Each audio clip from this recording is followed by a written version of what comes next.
وأشهد أن محمدًا عبده ورسوله أما بعد أعوذ بالله من الشيطان الرجيم بسم الله الرحمن الرحيم ولقد بعثنا في كل أمة رسولا أن اعبدوا الله واجتنبوا الطاغوت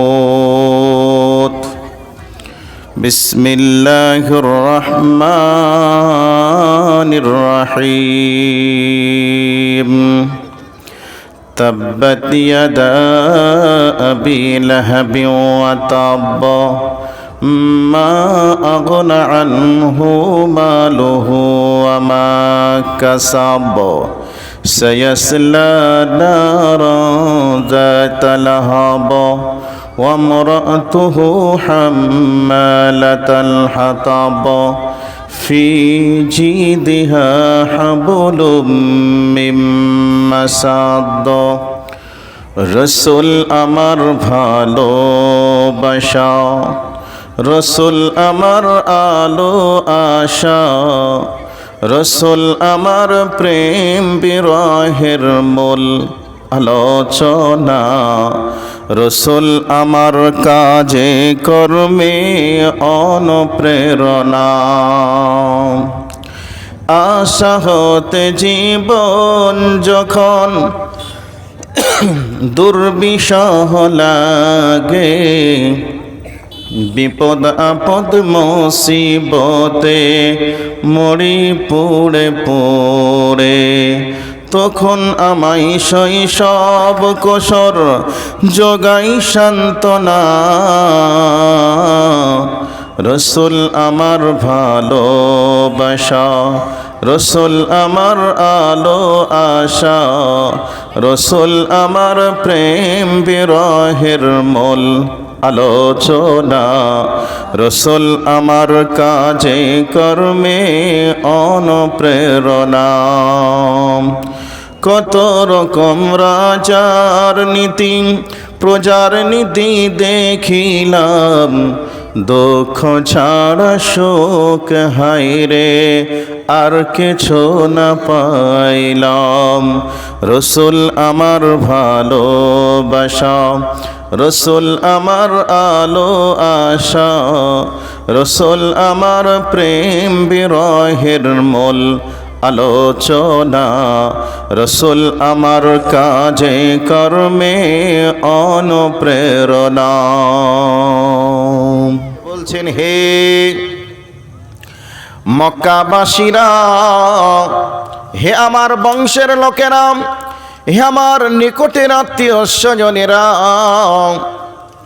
আমি তোমাদেরকে এখানে ডেকেছি ডাকার পিছনে একটা কারণ রয়েছে আমার আল্লাহ আমাকে নবী হিসাবে দুনিয়ার বুকে প্রেরণ করেছেন আর আমার আল্লাহ আমাকে একটা ডিউটি দিয়েছে একটা দায়িত্ব দিয়েছে সেই দায়িত্বটা হলো আমার আল্লাহ বলেছেন ওয়া আনজির আশিরাতাকাল আকরাবিন আমার আল্লাহ বলেছেন হে মুহাম্মদ তুমি তোমার নিকটের মানুষগুলিকে জাহান্নামের আগুন থেকে তুমি বাঁচানোর জন্য বলো কাজেই আমি তোমাদের কাছে এসেছি বা তোমাদেরকে আমি ডেকেছি এই জায়গাতে কেবলমাত্র জাহান্নামের আগুন থেকে বাঁচানোর জন্য এই আয়াত যখন আমার উপরে অবতীর্ণ হলো যতক্ষণ আমি এখানে না আসতে পেরেছি ততক্ষণ পর্যন্ত আমি আমার মনকে নিজেকে সান্ত্বনা দিতে পারিনি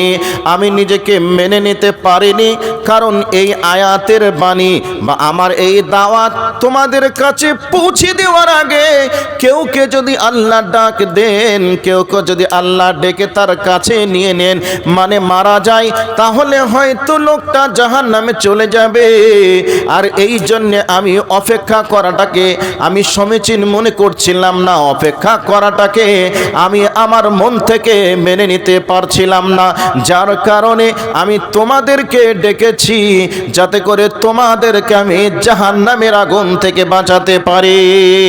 এ কথাটি যখনই শুনল মক্কাবাসী, তখন মুহাম্মদকে বলল, ওরে বেটা মুহাম্মদ, ওরে আব্দুল্লাহর বেটা মুহাম্মদ, তুই কি আমাদেরকে এই জন্যে এখানে উপস্থিত করেছিস? তুই কি আমাদেরকে এই জায়গায় একত্রিত করার জন্য, এই জন্য তুই আমাদেরকে একত্রিত করেছিস?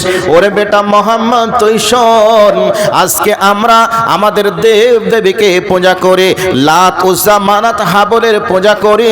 আজকে তুই এগুলিকে বাদ দিয়ে এক আল্লাহর পূজা করতে বলছিস, আল্লাহর ইবাদত করতে বলছিস। অতএব আমরা ওগুলিকে ছেড়ে দিয়ে এক আল্লাহর আনুগত্য করব, এক আল্লাহর ইবাদত করব। এটাকে আমরা মেনে নিতে পারবো না, মেনে নিতে পারবো না। পরিস্থিতি যখন ভয়াবহ তৈরি হলো, পরিস্থিতি যখন একটা গরম পজিশনে পৌঁছে গেল, এই অবস্থাতে একজন ব্যক্তি সর্বপ্রথম মুখ খুলল, তার নাম হলো আবু লাহাব। আবু লাহাব হলো আল্লাহর নবীর চাচা। এই আবু লাহাবের সঙ্গে আল্লাহর নবীর কেমন গভীর ভালো সম্পর্ক ছিল আপনাদেরকে একটু বলে দিই, তারপরে জায়গাটায় আসব। আল্লাহর নবীর সঙ্গে এত ভালো সম্পর্ক ছিল, আল্লাহর নবী যতদিন নবী হয়নি ততদিন পর্যন্ত আবু লাহাবের সঙ্গে ভালো একটা সম্পর্ক ছিল। কেমন সম্পর্ক ছিল? আবু লাহাবের সঙ্গে বিশ্বনবীর দুইজন মেয়ের বিবাহ দিয়েছিলেন। আবু জেহেলের দুইটা ছেলে, বিশ্বনবীর আবু লাহাবের দুইটা ছেলে, আর বিশ্বনবীর দুইটা মেয়ের সঙ্গে বিবাহ হয়েছিল। বন্ধুরে, বর্তমান সময়ে যদি কারোর মেয়ের সঙ্গে কারোর বিবাহ হয়, এবার বিবাহ হওয়ার পরে দ্বিতীয় আর একটা মেয়ের সঙ্গে বিবাহ কখন দিতে চাই? যখন দেখবে মেয়েটা ভালো, মেয়েটার মা ভালো, মেয়েটার বাপ ভালো, এর বংশ মর্যাদা অনেক ভালো, এই রকম সুসম্পর্কে যখন জড়িয়ে যাবে, তখন বলবে আর কার মেয়েকে নিয়ে আসবো রে? বাড়িতে এসে হয়তো ঝামেলা ঝগড়া লেগে যেতে পারে, বাড়িটা অশান্তি লেগে যেতে পারে। এই জন্যে এই মেয়েটার আর একটা বোন আছে, এই মেয়েটা যেমন হতে পারে এই মেয়েটা তেমনই হতে পারে। এই রকম ভাবনা চিন্তাই দ্বিতীয় মেয়ের সঙ্গে বিবাহ দেওয়ার চিন্তা ভাবনা করে। সেই রকমই ঘটনা ঘটলো বিশ্ব নবীর দুটি মেয়ের সঙ্গে আবু লাহাবের দুইটা ছেলের বিবাহ হলো। তাহলে সম্পর্কটা কত ভালো ছিল! শুধু তাই নয়, এর আগে আর একটা ঘটনা আছে, কত বড় ভালো সম্পর্ক ছিল, বিশ্ব নবীকে কতই না ভালোবাসতো। এবার আর একটু বলে দেই, বিশ্ব নবী জনাবে মুহাম্মদুর রাসূলুল্লাহ সাল্লাল্লাহু আলাইহি ওয়াসাল্লাম এই দুনিয়ার বুকে জন্মগ্রহণ করার পূর্বে আল্লাহর নবীর পিতা আব্দুল্লাহ মারা গিয়েছিলেন। আর আব্দুল্লাহ যখন মারা গিয়েছিলেন, আবু লাহাব তিনি মনের দিক থেকে অনেকটা কষ্ট পেয়েছিলেন। আমার ভাইয়ের স্ত্রীর গর্ভে সন্তান আছে, না জানি কি সন্তান হবে, এটা আল্লাহ ভালো জানে। অতএব যে সন্তান জন্মগ্রহণ করবে, ওই সন্তান দুনিয়াতে এসে আব্বা বলে ডাকতে পাবে না, আব্বা বলার স্বাদ পাবে না, আব্বা বলে তার কোলে চড়বে এইরকম সুযোগও পাবে না। মনে মনে অনেক দুঃখ টেনশন উনি করতেন। এই অবস্থায় দিন যায় রাত আসে, রাত যায় দিন আসে, এই করতে করতে করতে করতে আমিনার গর্ভ থেকে বিশ্ব নবী যখন দুনিয়ার বুকে জন্মগ্রহণ করলেন, জন্ম যখনই গ্রহণ করেছে, চাঁদের মতো সুন্দর চেহারার একটা সন্তান জন্মগ্রহণ করেছে। আবু লাহাবের বাড়িতে যে মেয়েটা কাজ করত তার নাম হলো সুয়াইবা। আবু লাহাবের বাড়িতে দাসী হিসাবে যে মেয়েটা কাজ করত তার নাম হলো সুয়াইবা।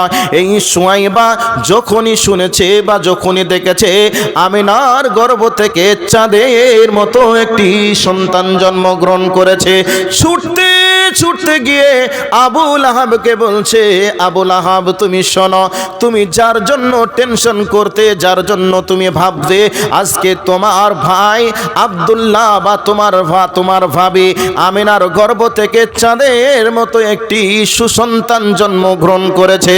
যখনই এই কথা শুনেছে আবু লাহাব এত খুশি হয়েছে, এত খুশি হয়েছে, এত আনন্দিত হয়েছে। এই আনন্দিত হয়ে বিশ্ব নবীর জন্মর খবরটা শুয়াইবা দিয়েছিল বলে শুয়াইবাকে বলে দিল, ওরে শুয়াইবা রে, তুই সর্বপ্রথম আমার ভাতিজা জন্মগ্রহণ করেছে, তোর মুখ দিয়ে তুই বলেছিস আর আমি এই কান দিয়ে শুনেছি, এই জন্যে আজকে তোকে খুশি হয়ে আমার ভাতিজা জন্মগ্রহণ করেছে এই সংবাদে খুশি হয়ে আজ থেকে তোকে স্বাধীন করে দিলাম। আল্লাহর নবীর জন্ম এই সংবাদটা যে মেয়েটা দিয়েছিল সেই মেয়েটার নাম হলো শুয়াইবা। তো এই মেয়েটা আবুল আহাবকে সংবাদটা দেওয়ার কারণে আবুল আহাব এত খুশি হলো, সে মেয়েটাকে বলে দিল, আজ থেকে তোমাকে আর আমার বাড়িতে বন্দি হিসাবে কাজ করা লাগবে না, আজ থেকে তোমাকে আমি স্বাধীন করে দিলাম। তাহলে নবীজির জন্মতে কতটা খুশি হয়েছিল একটা সংবাদ আপনাকে দিলাম, একটা বিষয় আপনাকে বোঝালাম। 2 নম্বর হলো আল্লাহর নবীর জন্মতে আবুল আহাব সেই সময়তে মানুষজনকে মিষ্টি খাইয়ে আনন্দ উৎসব করেছিল। এবার আবুল আহাব কখন করেছিল? নবীর জন্মতে। আচ্ছা, নবীর জন্মতে যে অনুষ্ঠান করবে, যে করেছিল সে ব্যক্তি কি? মুশরিক। তার নাম কি? আবুল আহাব। আচ্ছা, আল্লাহর নবীর জন্ম 40 বছর আগে পর্যন্ত আল্লাহর নবী আল্লাহর পক্ষ থেকে কি কোনো ওহী প্রাপ্ত হয়েছিলেন? হয়নি। তো তিনি নবী হওয়ার আগে পর্যন্ত যা কিছু করেছেন, যা কিছু বলেছেন, সেগুলি কি আমাদের জন্য দলিল হবে? জি না, সেগুলি আমাদের জন্য দলিল হবে না। তো আল্লাহর নবীর জন্ম যেদিন হয়েছিল সেই দিন আবুল আহাব এত খুশি হয়েছিল, মানুষকে মিষ্টি খাইয়েছিল, এত খুশি হয়েছিল যে শুয়াইবাকে স্বাধীন করেছিল।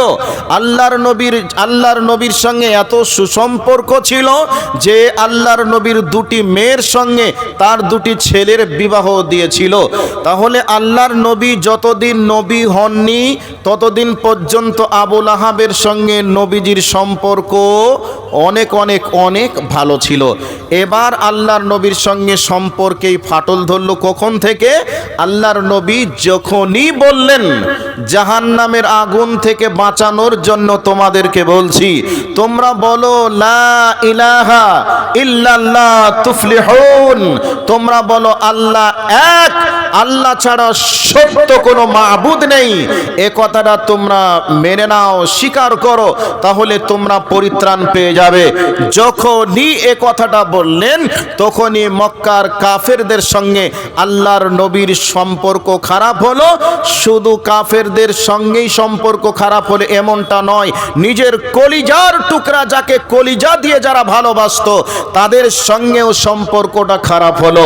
এবার আল্লাহর নবী সাফা পাহাড়ে উঠে যখনই বক্তব্য রাখলেন, ইয়া সাবাহা ইয়া সাবাহা এ কথা বলে যখনই বক্তব্য শুরু করলেন, তখন সর্বপ্রথম সেই জনতার মাঝ থেকে সেই ব্যক্তি বিরোধিতা করলো যেই ব্যক্তির সঙ্গে দুইটা ছেলে আর দুইটা মেয়ের সঙ্গে বিবাহ দিয়েছিলেন। সেই মানুষটা সর্বপ্রথমে বলল, এই বেটা মোহাম্মদ, তুমি যে কথা বলছো এই কথাকে তো আমরা মেনে নিতে পারবো না, আমরা মানবো না, আমরা তো মানবো না, এ কথা ঠিক। কিন্তু আজকে এই মক্কার মাটিতে আরো বহু রকমের বংশের মানুষ এসেছে, অন্যান্য বংশীয়ের মানুষ এখানে এসে উপস্থিত হয়েছে, আর তুমি আমাদের সকলের উপস্থিতিতে বলছো তোমাদের লাত, তোমাদের উজ্জা, তোমাদের হাবল, তোমাদের মানাত তোমাদেরকে মুক্তি দিতে পারে না। এগুলি সত্য নয়, এক আল্লাহ হলেন সত্য, কাজেই সবগুলিকে মিথ্যা প্রতিপন্ন করে তুমি এক আল্লাহকে সত্য বলে স্বীকার করার কথা বলছো। তাহলে এগুলি সব মিথ্যা, আর তোমার আল্লাহ কেবল মাত্র সত্য। কাজে এখন মানুষের মাঝ থেকে এবার তোমার বিরুদ্ধে যে কমেন্ট করবে, তোমার বিরুদ্ধে যে সমালোচনা শুরু হবে, তোমার উপরে রাগান্বিত হয়ে মানুষ যে তোমার উপরে অত্যাচার করবে, এই অত্যাচারের সময় আমরা তোমার পাশে দাঁড়িয়ে তোমাকে সাপোর্ট করতে পারবো না। বিশ্বনবী এই কথা আবু লাহাবের মুখ থেকে যখন শুনলেন, বিশ্বনবী বললেন, ও আমার চাচা আবু লাহাব, তুমি শোনো, কে আমার পক্ষে দাঁড়াবে, কে আমার বিপক্ষে দাঁড়াবে, কে সন্তুষ্ট হবে, কে অসন্তুষ্ট হবে, এটা আমার দেখার বিষয় নয়, এটা আমার পক্ষে মেনে নেওয়া সম্ভব নয়। আমার আল্লাহ যে আদেশ আমাকে দিয়ে দুনিয়ার বুকে পাঠিয়েছেন, সেই আদেশকে আমি বাস্তবায়ন করার জন্য আমি কাজ করে যাব। তাতে আমার পক্ষে কে হবে আর আমার বিপক্ষে কে হবে, এটা দেখার বিষয় আমার নয়। যখনই এই কথা বলেছেন, এই কথা শোনার পরে আবু লাহাব স্থির থাকতে না পেরে, তাদের নেতৃত্বর লোভ কত ছিল, তাদের নেতৃত্বর পাওয়ার কত ছিল। বিশ্ব নবীর কথা যদি মেনে নিই, তাহলে বিশ্ব নবী নেতা হয়ে যাবে। বিশ্ব নবীর নেতৃত্ব মেনে আমাদেরকে চলতে হবে। কাজে আমরা এর নেতৃত্ব মেনে নিতে পারবো না, আমরা ওর নেতৃত্বে আমরা চলতে পারবো না। নিজের নেতৃত্বকে বজায় রাখার জন্য বিশ্ব নবীকে মেনে নিতে না পারার কারণে হাতে ছিল একটা পাথর, আর এই পাথর দিয়ে বিশ্ব নবীর উপরে আঘাত করলো।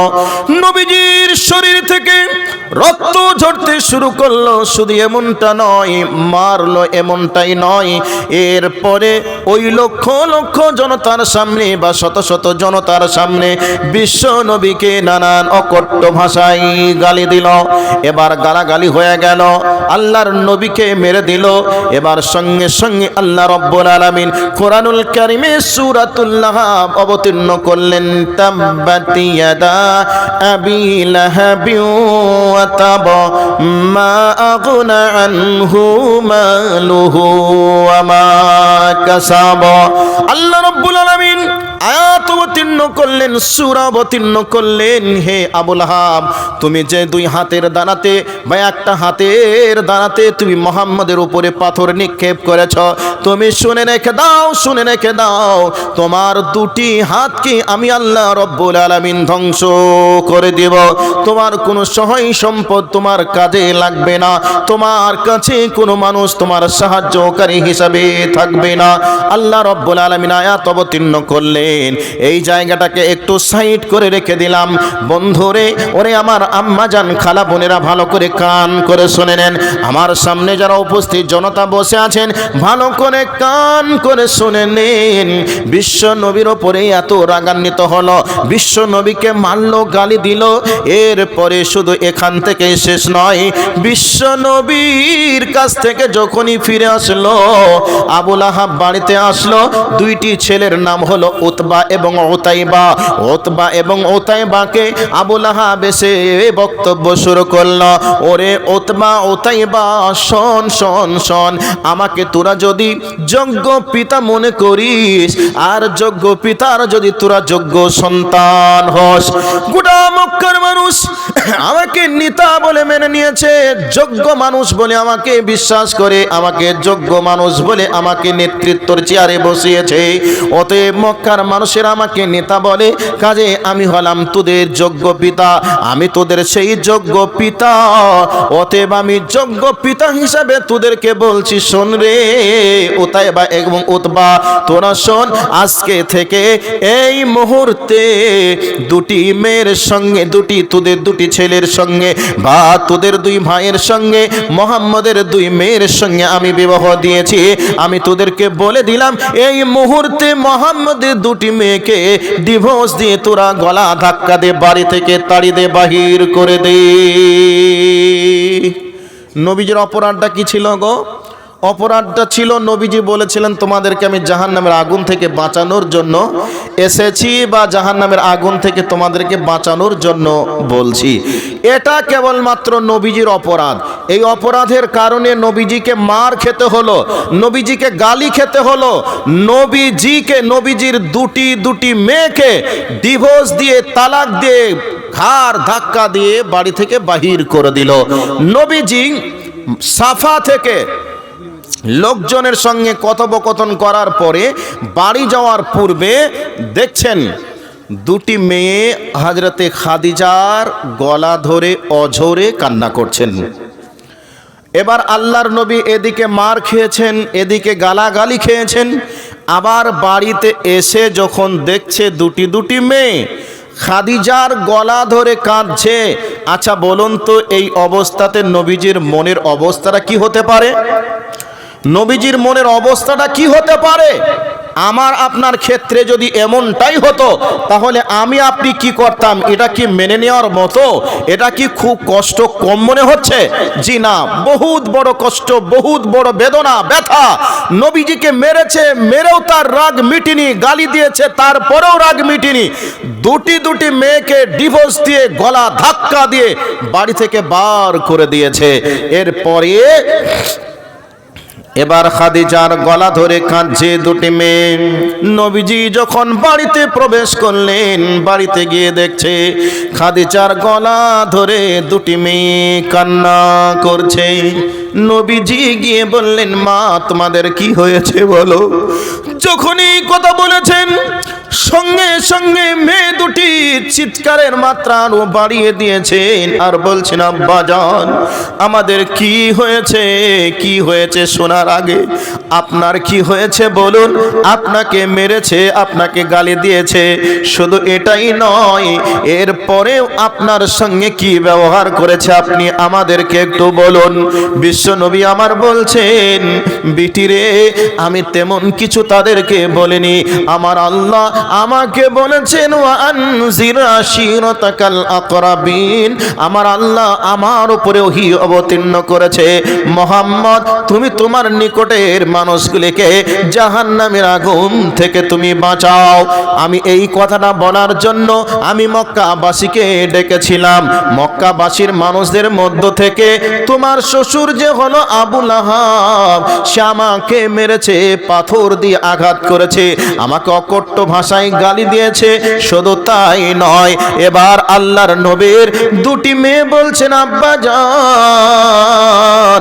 আমাদেরকে গলা ধাক্কা দিয়ে ডিভোর্স দিয়ে তাড়িয়ে দিয়েছে। এ কথা যখনই শুনলেন, শোনার পরে নবীজির কষ্টের মাত্রা আরো বেড়ে গেল।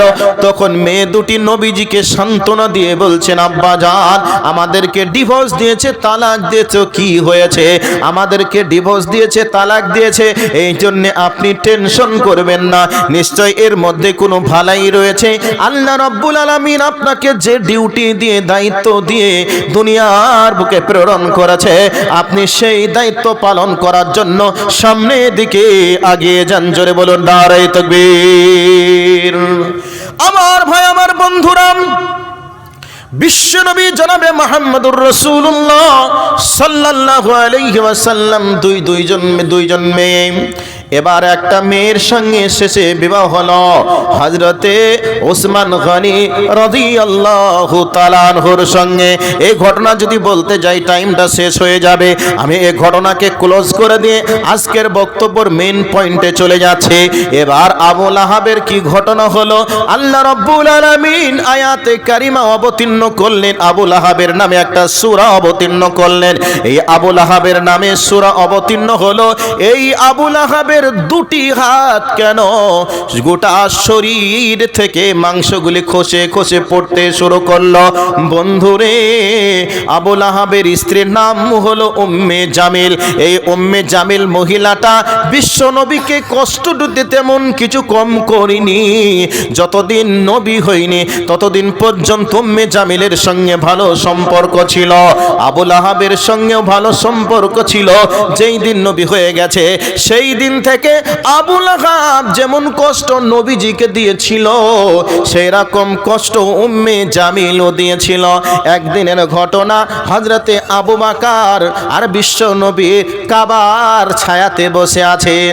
এই অবস্থাতে আবু লাহাবের স্ত্রী উম্মে জামিল কিছু বালি নিয়ে আল্লাহর নবীর দিকে চলে আসছে। দূর থেকে আল্লাহর নবী দেখলেন, আবু বকরও দেখলেন উম্মে জামিল আসছে।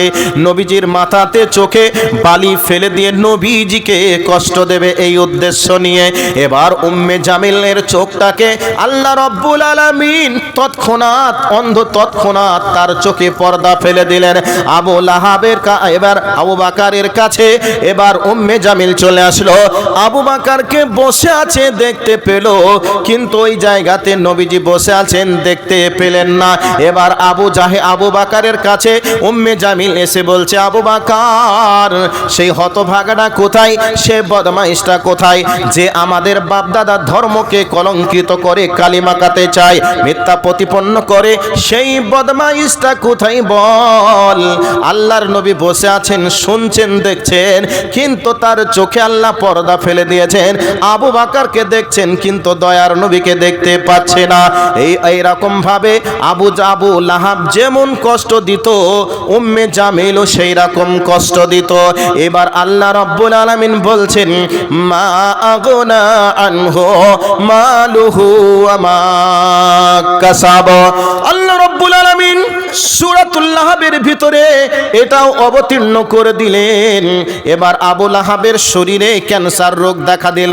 আবু লাহাবের শরীরের মাংসগুলি খসে খসে খসে খসে জমিনে পড়তে শুরু করে দিল।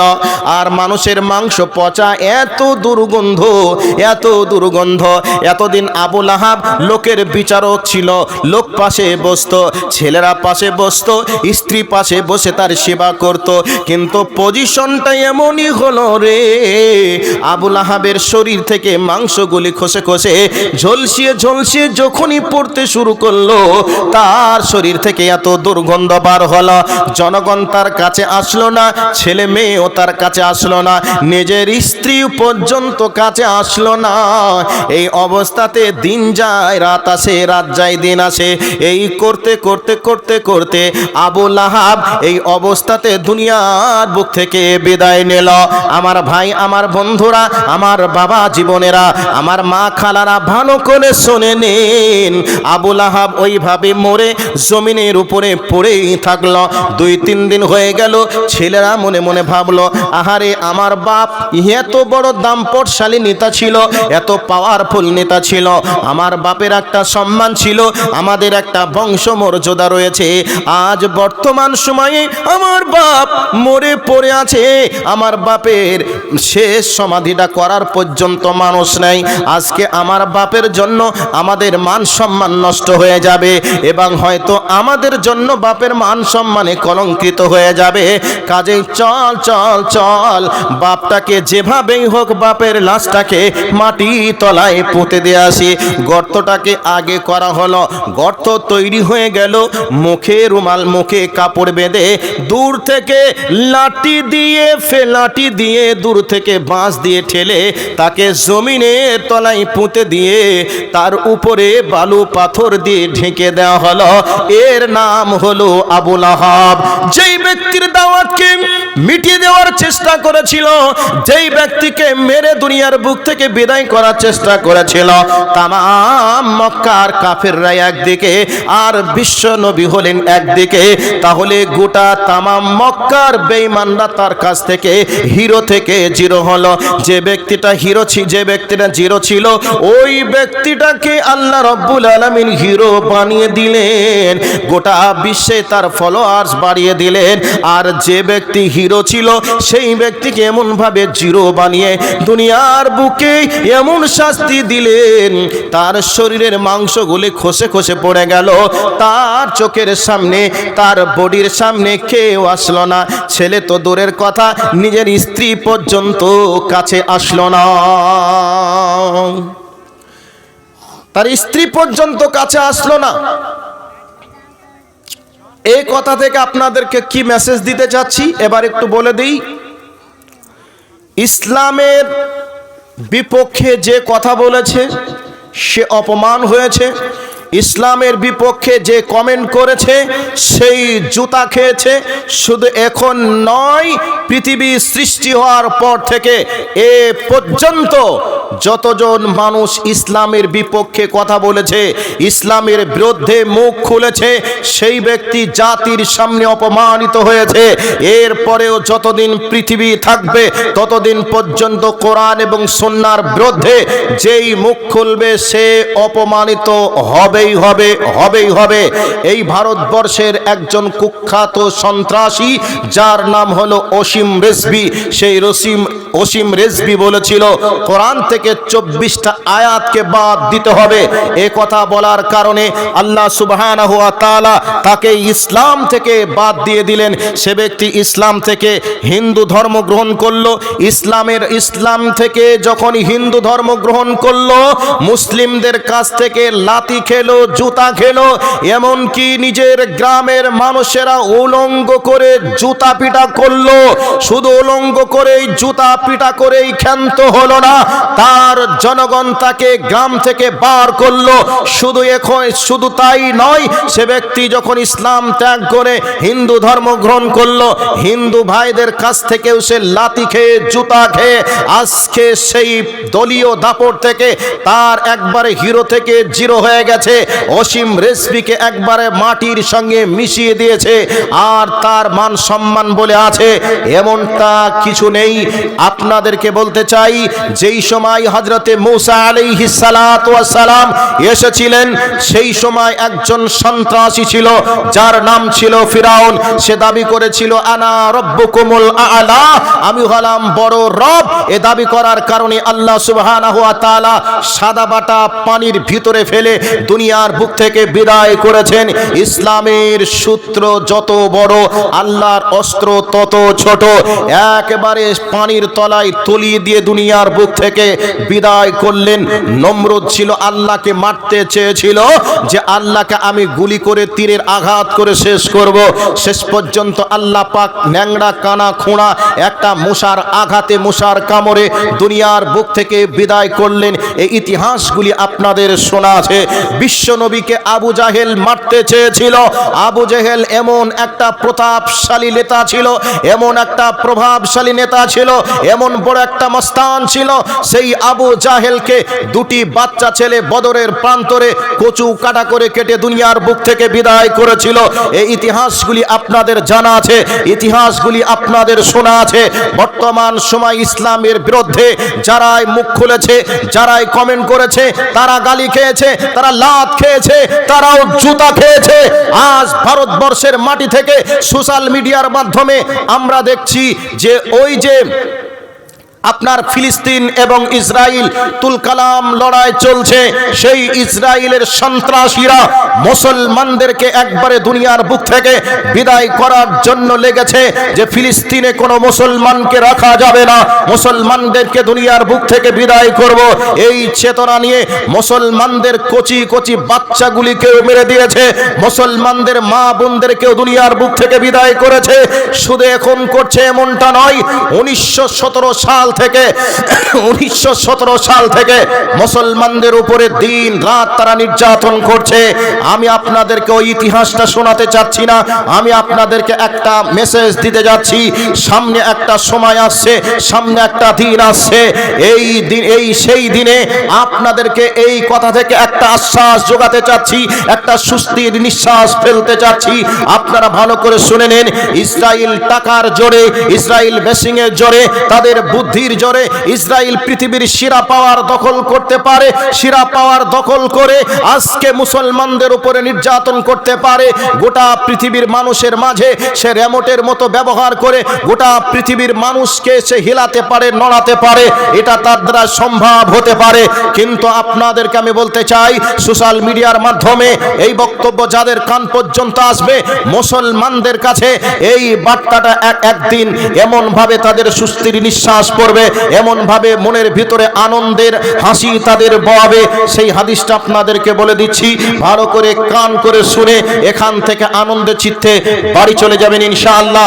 আপনাদেরকে বলছি 1945 সালের আগে পৃথিবীর বুকে 1945 সালের আগে পৃথিবীর বুকে ওই যে ইসরায়েল নামক একটা দেশের নাম আমরা শুনছি। 1945-এর আগে আপনারা ম্যাপ খুলে দেখবেন, 1945-এর আগে ইসরায়েল নামক কোনো দেশ ছিল না। 1945 সালে ওরা 1945 সালের পরে জোর করে তারা নিজেরা একটা দেশ তারা গড়েছে, নিজেরাই তারা একটা দেশের নাম দিয়েছে। কেমন করে?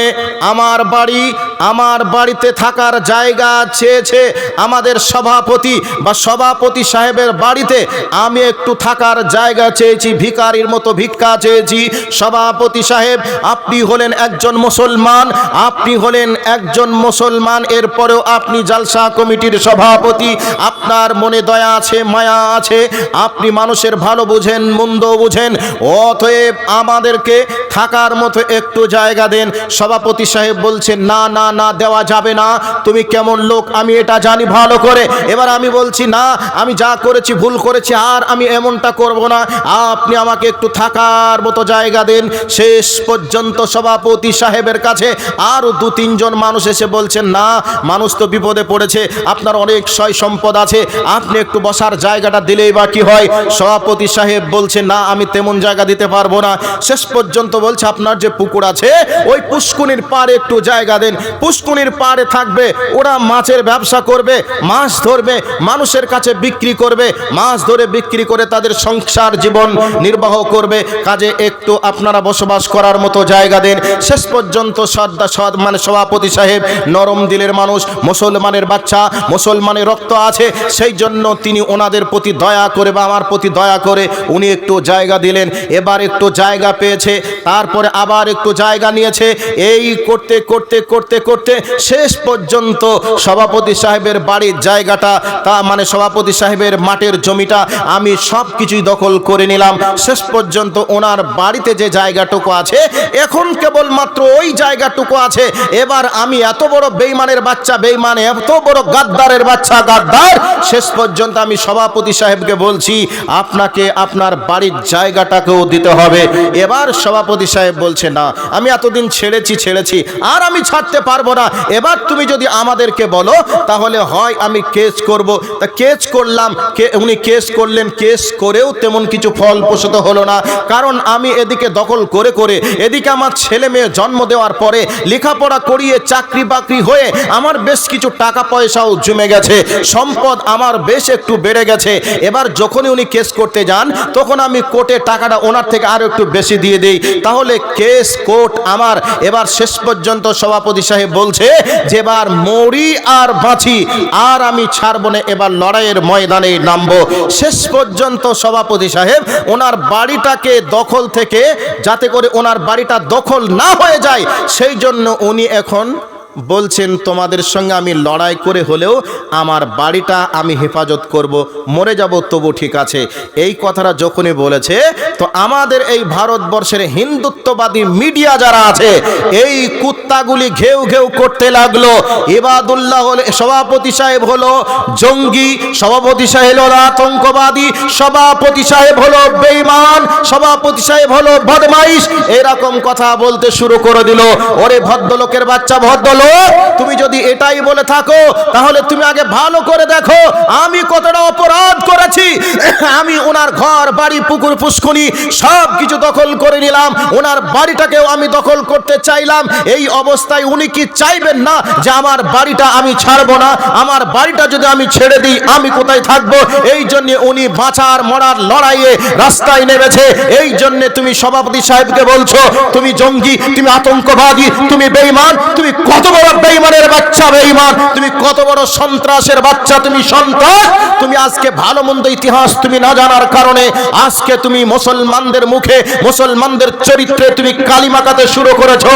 তুমি তাদের বিরুদ্ধে কমেন্ট করো, তাদের বিরুদ্ধে তুমি কথা বলো। তোমাকে বলে দিই, ভালো করে শুনে রেখে দাও, 1804 সালে তুমি মুসলমানদের কাছে ভিক্ষা করেছিলে। তোমার পরনে কোনো কাপড় ছিল না, তোমার পরনে কোনো কাপড় ছিল না, তোমার পকেটে কোনো টাকা ছিল না।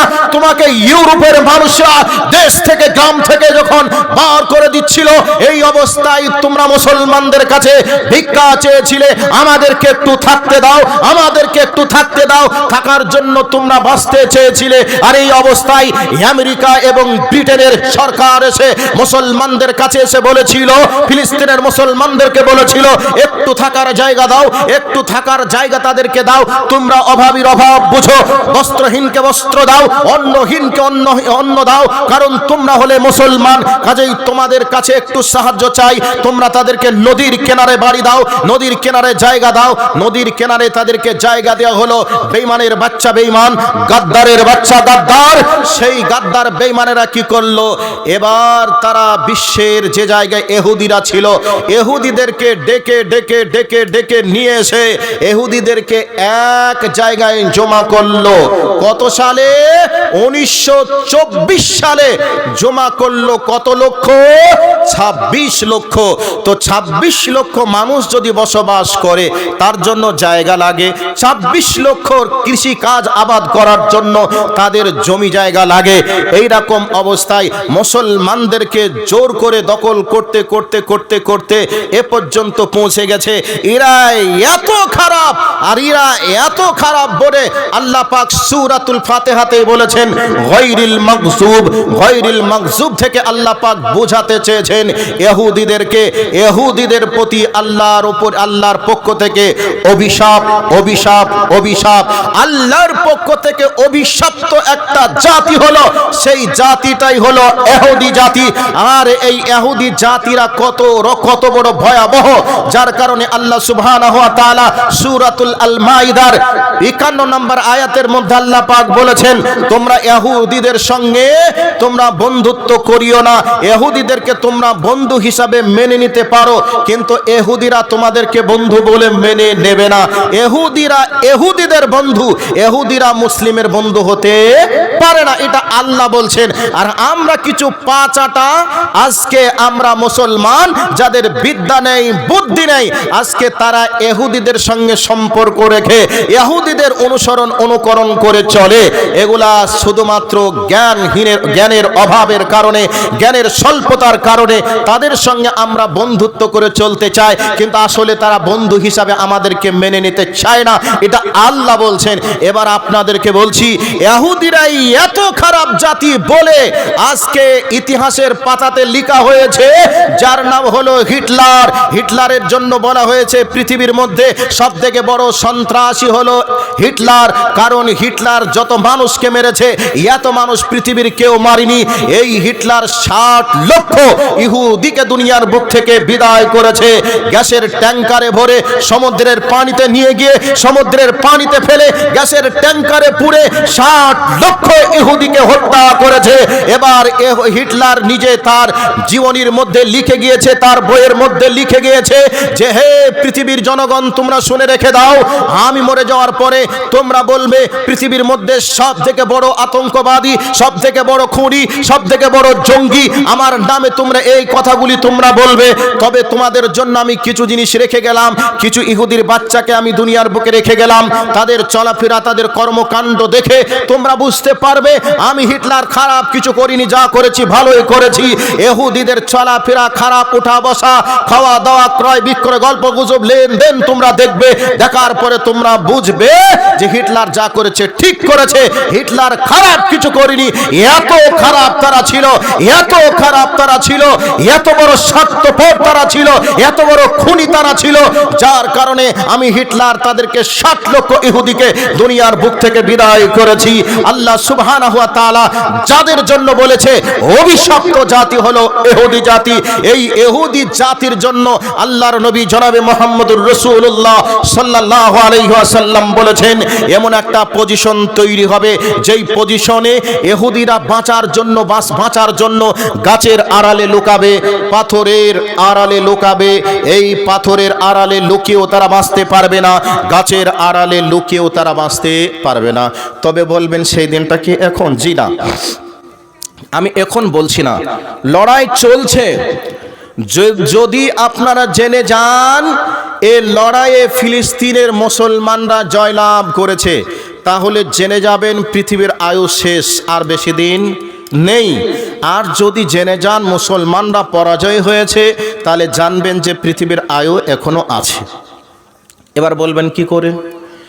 যখনই বাইতুল আকসা বিজয় লাভ করবে, ফিলিস্তিনের মুসলমানরা জয় লাভ করবে, এমন একটা পরিস্থিতি পরিবেশ তৈরি হবে, এরপরে পরেই হযরত ইমাম মাহদী আলাইহিস সালাতু সালাম আসবেন। এরপরে দুইজন মাসিহ আসবে। একজন মাসিহ হলো হযরত ঈসা আলাইহিস সালাতু সালাম, আর একজন মাসিহ হলো মিস্টার দাজ্জাল। এই দাজ্জাল, যেই দাজ্জালের জন্য থার্ড টেম্পল তারা বানাতে চেয়েছিল, কোনটা? বাইতুল আকসা মসজিদে ফিলিস্তিনে যেই মসজিদ অবস্থিত বাইতুল মুকাদ্দাস, এই বাইতুল মুকাদ্দাসকে ভেঙে দিয়ে তারা চেয়েছিল এই জায়গায় মিস্টার দাজ্জালের আবাস স্থল তারা বানাবে। এই আবাস স্থল বানাবে এর প্ল্যান নিয়েছিল বলে আজকে ফিলিস্তিনের মুসলমানরা জীবন বাঁচার লড়াইয়ের ময়দানে নেমে বাইতুল আকসাকে হেফাজতের জন্য তারা উঠে পড়ে লেগেছে। এতদিন পর্যন্ত আমার বাড়ি নিয়েছো, ঘর নিয়েছো, জমি নিয়েছো, কিছু বলিনি। এখন তোমরা আমাদের বাইতুল আকসাকে ভেঙে তোমরা আজকে দাজ্জালের আবাস স্থল তোমরা বানাবে, এটা মেনে নিতে পারবো না। এই জন্যে তারা লড়াইয়ের ময়দানে ঝাঁপিয়ে পড়েছে। তো এইটাকে সামনে রেখে যখনই লড়াই হবে, এই লড়াইয়ে মুসলমানরা যদি জয়লাভ করে, জানতে হবে সময় এসে গেছে। ইমাম মাহদী আলাইহিস সালাম আসবেন, ঈসা ইবনে মারিয়াম আসবেন এবং ওই মিস্টার দাজ্জাল আসবে। যখনই হযরত ঈসা আলাইহিস সালাতু সালাম দুনিয়াতে আসবেন, তখনই তিনি শেষ নবীর উম্মত হিসাবে দুনিয়ার বুকে এসে শেষ নবীর ধর্মগ্রন্থগুলিকে মেনে তিনি দুনিয়াতে চলবেন। আর পৃথিবীতে যত খ্রিস্টান থাকবে, সমস্ত খ্রিস্টানগুলি হযরত ঈসা আলাইহিস সালাতু সালামকে মেনে নেবেন। তো ঈসা আলাইহিস সালাতু সালাম শেষ নবীর উম্মত হিসাবে যেহেতু দুনিয়াতে চলবেন, মেনে নেবেন, তো পৃথিবী যত খ্রিস্টান থাকবে সবই হয়ে যাবে মুসলমান। এই অবস্থাতে ইহুদিরা বাঁচার জন্য চেষ্টা চালাবে, বাঁচার জায়গা তারা খুঁজে পাবে না। কি হবে? আল্লাহ নবী বলেছেন, বুখারী মুসলিমের হাদিস, আল্লাহ নবী বলেছেন, ইয়াকুলুশ শাজান হাযা ইহুদিয়ুন খালফি ফাকতুলুহু। মুসলমানদের সঙ্গে ইহুদিদের এমন যুদ্ধ হবে, ওই যুদ্ধেই মুসলমানদের ভয়ে ইহুদিরা গাছের আড়ালে লুকাবে, পাথরের আড়ালে লুকাবে।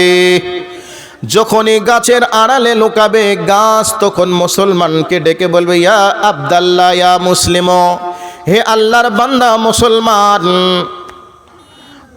হাদা ইহুদিয়ুন খালফি, আমার পিছনে একজন ইহুদি লুকিয়ে আছে, ফাকতুলুহু, একে তুমি হত্যা করো। গাছের আড়ালে লুকাবে, গাছ বলে দিবে, পাথরের আড়ালে লুকাবে, পাথর মুসলমানকে ডেকে বলবে, হে আল্লাহর বান্দা মুসলমান, আমার পিছনে একজন ইহুদি লুকিয়ে আছে, এই ইহুদির বাচ্চাকে তুমি হত্যা করো। মুসলমানরা খুঁজে খুঁজে বের করে তাদেরকে হত্যা করবে।